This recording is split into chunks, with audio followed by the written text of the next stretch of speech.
j'espère que vous êtes bien installés et que vous êtes prêts parce que c'est une nouvelle vidéo sur le Japon. Oui. Désormais, il y aura donc une vidéo sur le Japon tous les mois, à peu près voilà, à cette période-là, où on va parler du Japon. J'ai déjà parlé du PVT, où on va partir, de mes conseils pour voyager. Là, on va parler du budget. Il va y avoir différents sujets, différents thèmes. Vu qu'on va aller partir s'installer là-bas pour un an, je veux progressivement vous amener avec moi au Japon. Avant de commencer, une petite parenthèse, vous devez le voir, je suis en train de faire une petite folie capillaire. Si vous me suivez sur les réseaux sociaux, vous avez déjà dû en entendre parler. Pour les autres, en fait, je suis en train de passer, je suis en train de glisser doucement vers les cheveux blancs, la mode des cheveux blancs, des cheveux gris, des cheveux pastels. Pour pouvoir le faire, vu que j'étais brune avant, je décolorais. Voilà, donc c'est un work in progress, on va dire. Donc du coup, pour cette vidéo, on va parler donc du budget. La dernière fois, j'ai fait donc une vidéo sur mes conseils pour voyager au Japon, où je vous donnais un peu des petits trucs et des petites astuces. Mais on n'a pas vraiment parlé budget. La plupart du temps, quand je parle de voyage au Japon, les gens disent mais oui, mais le Japon ça coûte cher, c'est vraiment hors de prix, etc. etc. Nos deux premiers voyages nous ont vraiment coûté cher. Le premier voyage parce qu'on était passé par une agence, le deuxième parce que j'ai eu un peu la folie des grandeurs, je n'ai pas trop regardé à la dépense. Mais les deux derniers ne nous ont pas coûté si cher que ça. Et c'est vrai que les gens sont généralement surpris quand je leur dis que vraiment combien ça nous coûte un voyage.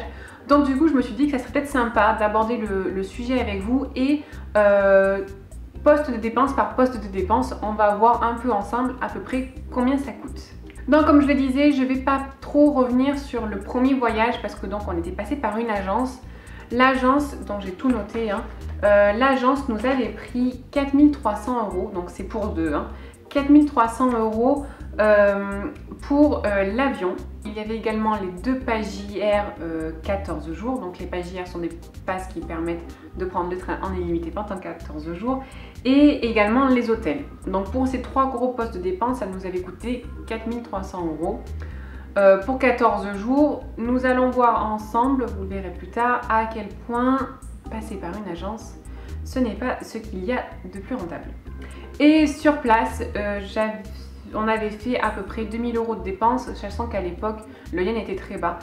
1 € est égal à environ 100 yens, et du coup, bon, forcément, toutes nos dépenses sur place nous ont coûté plus cher que les fois d'après où le change était plus avantageux pour nous. Je ne vais pas rentrer en détail là-dessus. Sur le blog, vous aurez l'itinéraire. En fait, je vous ai fait une petite carte, etc.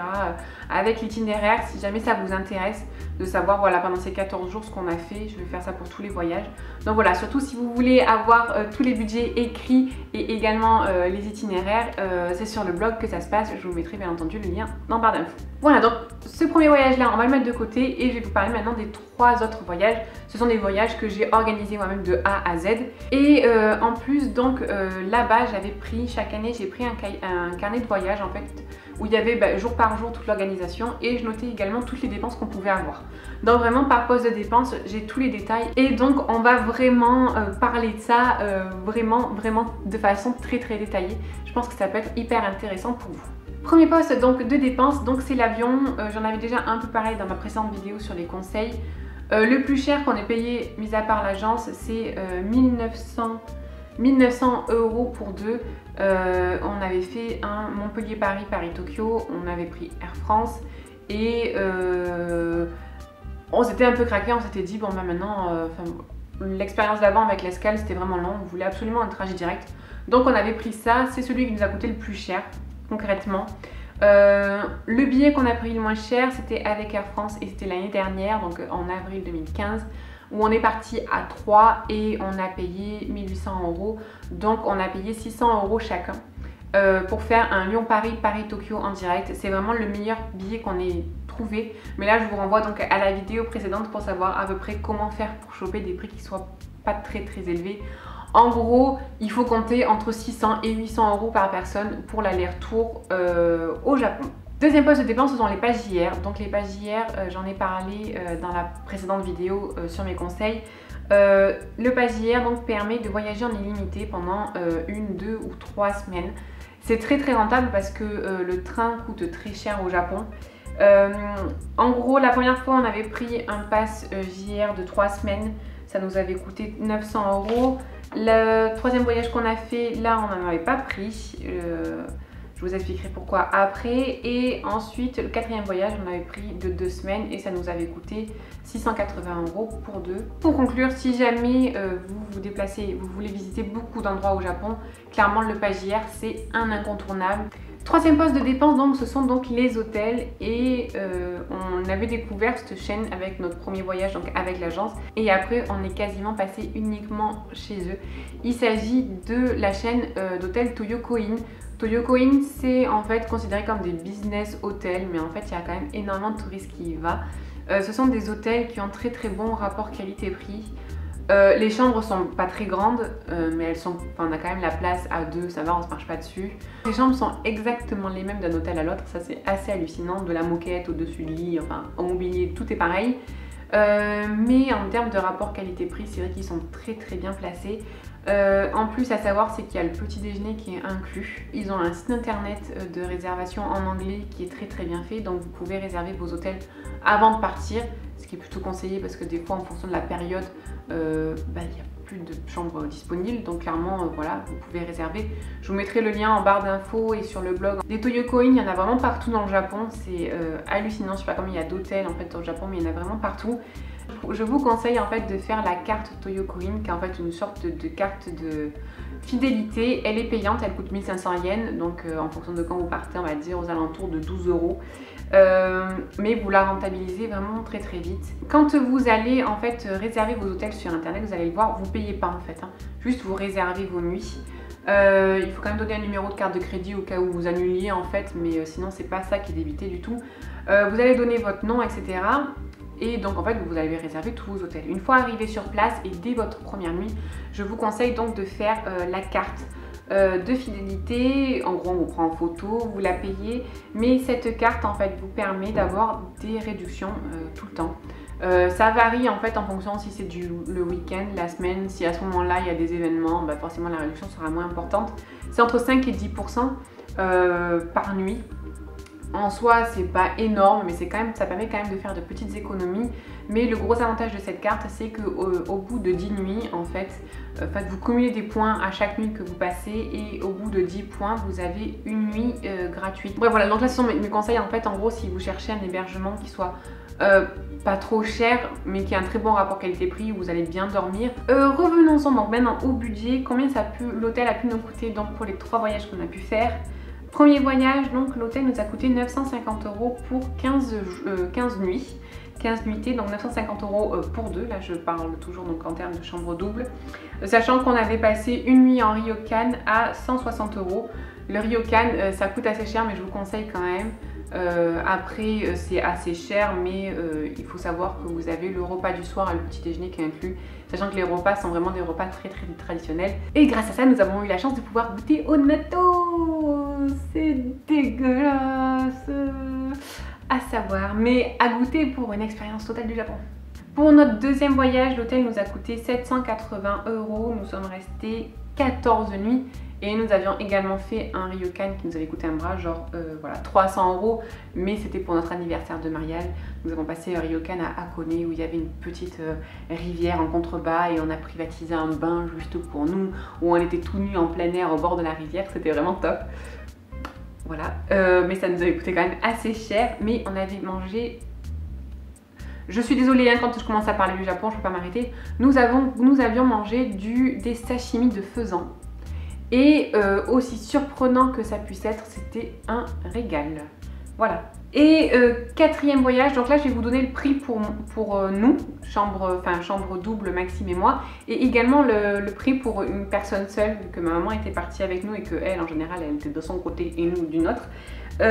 En gros l'hôtel, et ça c'est assez fou mais bon c'est le cas bien souvent malheureusement, ça nous avait coûté 950 € pour Maxime et moi et 740 € pour elle, donc vous voyez il y a 110 € d'écart.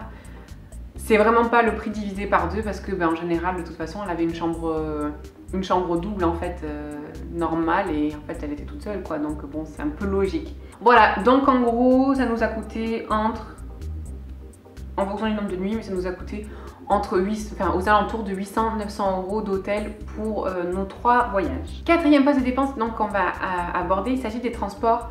Donc là, ce sera les transports en dehors des pages JR. En gros, ça sera la voiture que nous avons expérimenté 2 fois et que je recommande. Voir ma vidéo précédente avec mes conseils pour voyager au Japon. Et également le métro. Donc je vais vous dire un peu ce que ça nous avait coûté.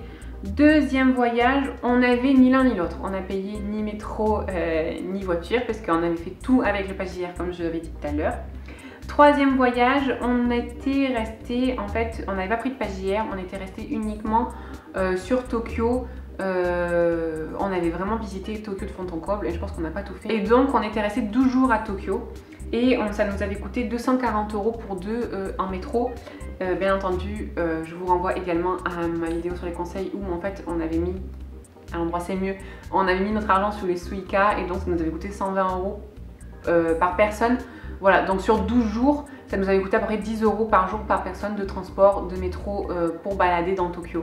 Et nous avions également loué une voiture au départ de Yokohama et en fait on avait fait le tour du mont Fuji. Enfin on était descendu un peu, on va être le long de la côte jusqu'à la péninsule d'Izu qui est juste un peu en dessous en fait Tokyo. Et après donc on avait fait tout le tour du mont Fuji, on avait fait les 5 lacs qu'il y avait autour, on est allé au Fuji-Q Island et ça c'était énorme, un parc d'attractions au Japon qui est juste génial quoi, c'était vraiment top, on s'est régalé. Et donc on avait loué la voiture donc au départ de Yokohama pendant 5 jours et ça nous avait coûté 300 euros. 300 euros la location, l'essence et les parkings parce que tous les parkings sont payants au Japon, même le soir à l'hôtel en fait. C'est 500 yens je crois la nuit, c'est pas non plus excessif. Mais voilà, il faut savoir que donc, les parkings sont payants tout le temps. Donc 300 euros pour 5 jours, la location de voiture.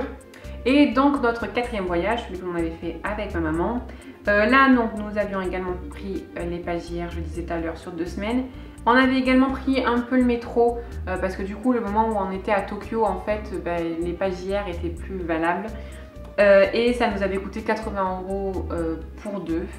Ma maman du coup 40 la moitié, c'est logique. Et également nous avions loué donc une voiture. Là nous étions allés sur l'île de Kyushu et en fait on était parti de Kumamoto et en fait on avait traversé, on est allé monter jusqu'au mont Aso, au volcan, les enfers de Beppu, tout ça. Je crois qu'on était parti 3 ou 4 jours. Je crois que c'était 3 jours et ça nous avait coûté pareil tout compris 260 euros. Et voilà, c'est tout à peu près pour les transports. Troisième poste de dépense et donc là c'est la nourriture sur place. Donc vous dire un peu comme nous on mangeait énormément en fait on va dire sur le pouce comme les Japonais le font, les ramen, les soba, les udon, les tempura, enfin bon. Si vous êtes jamais parti au Japon, vous allez voir, il y a à bouffer partout. Si c'était le soir tard, on était fatigué, on achetait juste à grignoter en fait au Konbini, donc qui sont des supermarchés ouverts 24 h sur 24, 7 jours sur 7 et il y en a partout au Japon. Ou alors si on était en voiture, quand vous voulez pique-niquer, ou si jamais on prenait le train, etc. Par rapport à combien ça nous avait coûté, donc notre deuxième voyage, ça nous avait coûté 480 euros. Troisième voyage, donc c'était 650 euros. Ouais, on s'est donné à cœur joie, je pense, ce troisième voyage-là, on a bien mangé. Et le quatrième voyage, donc on avait 450 euros pour 2. Voilà, ça faisait à peu près 650 euros pour nous 3 en fait. Donc voilà, donc pour 2, c'est aux alentours de 500 euros pour 18-19 jours passés sur place. Avant-dernier poste de dépense, il s'agit donc des visites. Bon, ça après, ça dépend de chacun, mais je vais quand même vous le dire, nous en gros, combien ça nous a coûté en visite. Le deuxième voyage, donc ça nous a coûté 150 euros. Le troisième voyage, 190 euros. Et le quatrième voyage, ça nous a coûté 110 euros pour 2 personnes. Voilà, sachant que en fait, il y a énormément de petits jardins qui sont payants, mais ça va être payant 200 ou 300 yens. C'est vraiment pas excessif. Je pense que la visite la plus chère qu'on a pu faire, bon, mis à part le parc d'attractions dans le Fuji-Q Island, je crois que c'était aux alentours de 5000 ou 6000 yens pour la journée. Ça devait être certainement la Mori Tower à Tokyo en fait.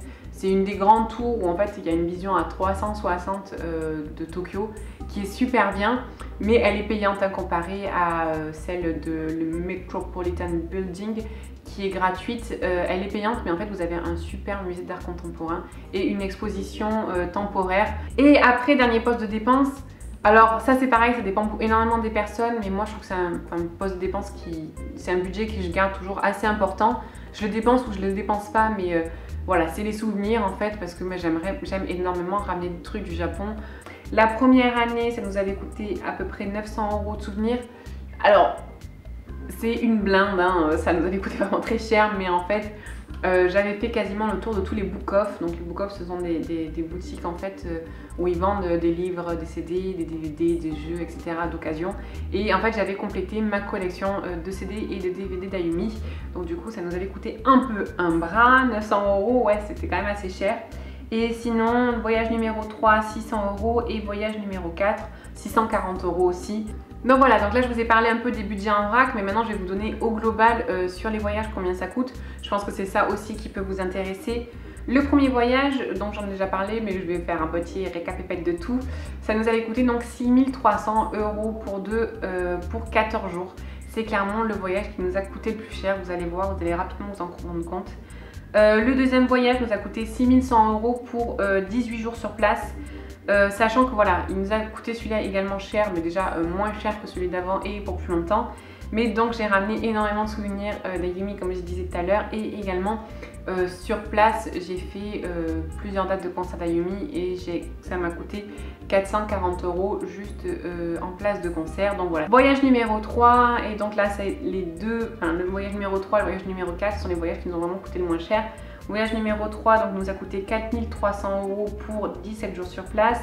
Et le voyage numéro 4 nous a coûté à nous 4200 € pour 18 jours sur place et à ma maman toute seule. Du coup, je vous ai fait la séparation. Donc pour deux, en gros, ce voyage-là nous a coûté 4200 € et pour une personne toute seule, ça a coûté 2500 €.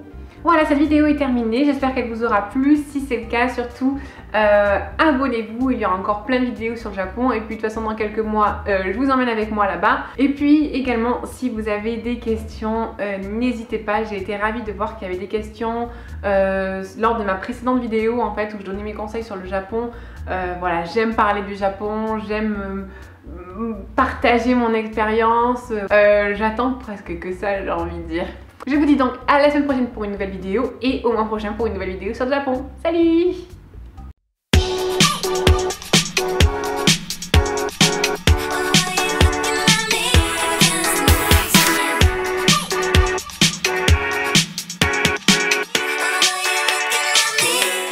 Bonjour à tous, on se retrouve aujourd'hui pour vous présenter ma routine démaquillage naturel.